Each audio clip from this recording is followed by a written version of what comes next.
परमेश्वर के नाम की महिमा हो। आज का समाचार सम्मेलन के दिन।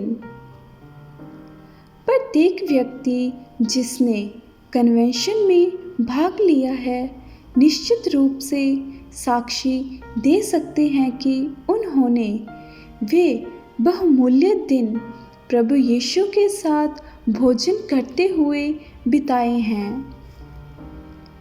परमेश्वर यहोवा यूँ कहता है कि मेरी प्रजा के लोगों को जाने दे कि वे जंगल में मेरे लिए पर्व करें।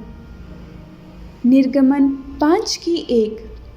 इस वर्ष निश्चित रूप से कहा जा सकता है कि प्रभु ने अपने लोगों को स्वतंत्र किया है कि उस अद्भुत पर्व में भाग ले सकें जो प्रभु ने स्वयं ही तैयार किया। प्रत्येक मीटिंग में प्रभु अपने वचन में से स्वादिष्ट भोजन लेकर हमसे भेंट करता था, जो कि केवल उसका हाथ ही तैयार कर सकता था। सब लोग जिन्होंने इन मीटिंगों में भाग लिया है निश्चित रूप से कह सकते हैं कि उन्होंने वे बहुमूल्य दिन यीशु के साथ भोजन करते हुए बिताए हैं। वीरवार रात को पहली मीटिंग में प्रभु हमें प्रचार द्वारा जंगल में ले आया, जहां यीशु मसीह ने गलील के लोगों के लिए बड़ा खाना तैयार करके रखा था। ये बात बताई गई कि हमें भी उन थोड़ी रोटियों और मछलियों के समान बन जाना चाहिए।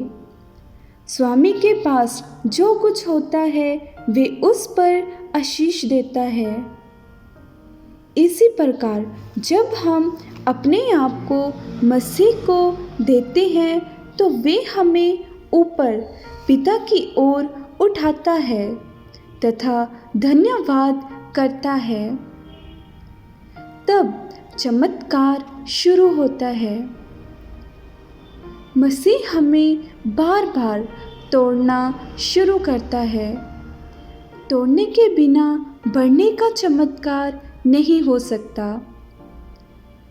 जब हमारे जीवन टूट जाते हैं, मसीह हमें दूसरों को देता है। हम सब वास्तविक रूप से अपने को प्रभु के लिए समर्पण करने तथा उसके तोड़ने और आशीष देने के काम के लिए अर्पण कर देने वाले अवस्था में अपने जीवन में आ गए थे।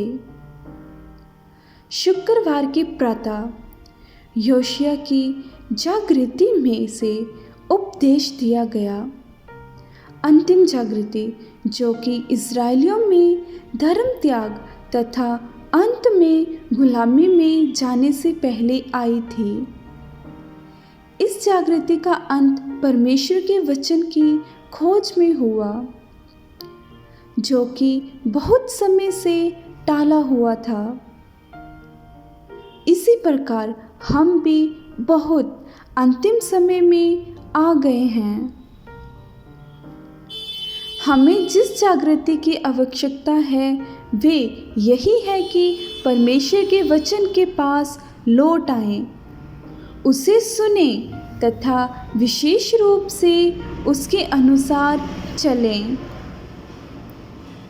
प्रचार के एकदम बाद पूरी कलीसिया 1 घंटे के लिए शेष मीटिंगों के लिए प्रार्थना तथा विनती करने के लिए जमा हो गई। अंधकार की शक्तियाँ तोड़ दी गई तथा यहाँ तक विजय प्राप्त की गई कि प्रत्येक व्यक्ति शाब्दिक रूप में अंतर को अनुभव करने लगा। शुक्रवार रात को दूसरा थिस्सलुनीकियों 3:3 और 5 में से विषय लिया गया। इसमें से कुछ खास बातें विश्वास योग्य परमेश्वर पर भरोसा रखने के लिए बताई गई कि हमें अंत तक संभाल सकता है। परमेश्वर का आज्ञा पालन करके चलने की तथा उसके सेवकों का आज्ञा पालन करने की आवश्यकता विशेष रूप से प्रभु के आगमन के लिए तीव्र इच्छा रखने के विषय में बताया गया। जैसे दुल्हन अपने दुल्हे की प्रतीक्षा दिल से करती है, वैसे ही हमें भी उसकी प्रतीक्षा दिल से करनी चाहिए। प्रत्येक दिल दोबारा प्रभु यीशु के प्यार में ताजा अनुभव करने लगा। परमेश्वर के लिए सच्चा प्रेम, जिसका वर्णन यूहन्ना की प्रथम पत्री में किया गया है, जो कि हमारे संगी भाइयों के लिए हमारे प्रेम में प्रकट होगा। शनिवार की सुबह संदेश में मसीह के लिए दृढ़ तथा निश्चित फैसला करने के लिए बताया गया। लूका 9 की 51 से 53 में से विषय लिया गया, जिसमें मसीह की दृढ़ता के विषय में बताया गया, जिसने यरूशलेम जाने के लिए अपने माथे को चकमक की तरह कठोर कर लिया था। यदि हम भी अपने जीवन में इसी प्रकार का दृढ़ निश्चय करेंगे तो कोई भी परीक्षा हमें मसीह के प्रेम से दूर ना कर सकेगी। शनिवार दोपहर को व्यक्तिगत सुसमाचार सुनाने के संबंध में एक विशेष मीटिंग हुई। संदेश तथा साक्षियों सबके दिल तथा प्राणों को परमेश्वर की पूरी वफादारी से भर दिया, जो कि अद्भुत रीति से काम करती हैं। जब हम उसके सुसमाचार को लेकर दूसरों को सुनाते हैं। अपनी रोटी जल के ऊपर डाल दे, क्योंकि बहुत दिन के बाद तू उसे फिर पाएगा। तथा चाहे बीज बोने वाला बीज लेकर रोता हुआ चला जाए, परंतु वे फिर पुलियों लिए जय जयकार करता हुआ निश्चय लौट आएगा। परमेश्वर का वचन वास्तव में कितना सच्चा है। शनिवार रात परमेश्वर की उपस्थिति से एक नया अनुभव लाई। परमेश्वर की आराधना आत्मा तथा सच्चाई से करने की एक और सलाह दी गई। जब हम गीत गाने तथा संदेश से पहले परमेश्वर की आराधना करने लगे तो कुछ अद्भुत तथा जलाली बात होने लगी। वर्षा होने लगी तथा ओले पड़ने लगे, परंतु इमारत की खिड़कियां छत की ओर बहुत ऊंची थी। वर्षा भीतर न आ सकी। जब हम आत्मा में गाने तथा प्रभु की आराधना करने लगे तो बहुत तेज हवा चलने लगी। एक जल से भरे बादल ने होल को भर दिया तथा वर्षा होने लगी। सबको स्वर्ग की ओस से अभिषेक प्राप्त हुआ तथा परमेश्वर की महिमा ने उस स्थान को इस प्रकार भर दिया कि उसे शाब्दिक रूप में अनुभव किया जा सकता था।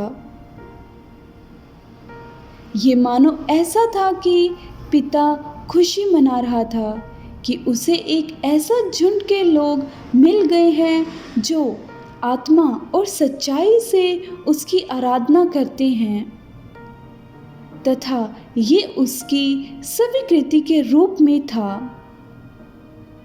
Hallelujah hallelujah.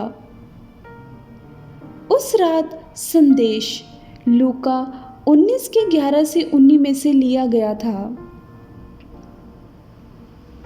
मुहरों का दृष्टांत हम सबको परमेश्वर के वचन से दावा दिया गया है कि जो तोड़े हमें दिए गए हैं उन्हें उसके अनुग्रह से ले लें तथा परमेश्वर को महिमा के लिए उन्हें बढ़ने दें। उस रात बाद में एक प्रार्थना की मीटिंग रखी गई जिसके द्वारा परमेश्वर के सिंहासन से एक नया अनुग्रह मिला। हर एक व्यक्ति ने जीवंत जीवक बिताने के लिए अपने भीतरी मनुष्य में एक नए बल का अनुभव किया। अब रविवार की सुबह कई भविष्यवाणियां हुई। प्रभु ने बड़ी सफाई से बात की कि प्रतिदिन हमें उस स्वर्गीय दूल्हे के साथ विवाह की वाचा के साथ जीवन बिताने के लिए क्या आवश्यकताएं हैं। ऐसी विवाह की वाचा में विश्वास योग्य रहने के लिए पवित्र आत्मा तथा शक्ति से प्रतिदिन भरकर रहने की बहुत आवश्यकता है। उस दिन प्रातः का संदेश भजन संहिता 37 की 23 में से लिया गया था। मनुष्य की गति यहोवा की ओर से दृढ़ होती है। ये बताया गया कि यद्यपि दाऊद का राजा बनने के लिए अभिषेक किया गया था तो भी परमेश्वर की ओर से उसके लिए ठहराए हुए रास्ते में से उसे जाना ही था। दाऊद के समान हम हर कदम के लिए प्रभु से पूछना चाहिए। प्रार्थना में केवल इतना कह देना, प्रभु मेरी चाल की अगुवाई कर, काफ़ी नहीं है। हमें पूरे दिल से पूछना चाहिए, हे प्रभु मैं अगला कदम कौन सा लूं? क्योंकि दाऊद ने प्रभु से पूछना सीख लिया था। प्रभु उसे कदम कदम पहले हेब्रोन में, फिर यरूशलेम, तब सिय्योन पहाड़ पर ले गया। परमेश्वर हमें भी हमारे लिए चुनी हुई जगह तक कदम कदम करके ले जाना चाहिए। परमेश्वर के नाम की महिमा होती रहे। आप सबको जय मसीह की।